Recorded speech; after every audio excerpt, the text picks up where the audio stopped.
இல்லை sir director வந்து கையை சார் நீங்கள் பார்த்து உட்காருங்க சார் நாங்கள் பார்த்துக்குவோம் அப்படின்னு பிறகு உட்காந்து பார்த்துக்கிட்டே இருந்தார்.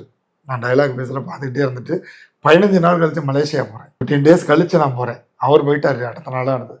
நான் 15 டேஸ் கழிச்சு சாங் ஷூட்டுக்காக மலேசியா போகிறேன். பார்த்தா எப்போ வந்தீங்க என்ன ஏதுன்னு கேட்டார். சொன்னேன் காலையில் தான். உங்களை இண்டஸ்ட்ரிக்கு புது சொன்னாங்க அன்னைக்கு டைலாக் அவ்வளோ பிரமாதமாக பேசுனீங்களே அப்படின்ட்டு அங்கே வச்சு என்னை அப்ரிஷியேட் பண்ணுறாரு 15 நாள் கழிச்சு. இப்போ எவ்வளோ தூரம் அந்த கவனிச்சிருக்காரு, எவ்வளோ தூரம் அந்த படத்தை பற்றியே யோசிச்சிருக்காருன்னு பாரு. சில பேர் விட்டுட்டு வெளியே போயிட்டாலே அந்த படத்தை மறந்துடும். அப்படி கிடையாது, அந்த படம் எப்படி வரணும் அப்படின்றத திங்க் பண்ணிகிட்டே இருப்பார். அதே மாதிரி தான் என் பையன் படத்தில் நடிக்கும்போது பேட்டையில் நடிக்கும் பொழுதெல்லாம் ரொம்ப ஒரு டைலாக் மாற்றணும்னா கூட கேட்பார் டைரக்ட் இந்த மாதிரி பண்ணலாமா அப்படின்ட்டு யோசிச்சு நல்லா இருக்குன்னா பண்ணுங்க சார். சில இது வேணாம் சார் அது வேற மாதிரி ஓகே ஓகே அப்படின்ட்டு கார்த்திக் என்ன சொல்லுவாங்கன்னா அதான் பண்ணுவார். ஸோ அந்த மாதிரி எல்லாம் ஒரு நம்ம ஒன்றும் சொல்ல போறது இல்லை.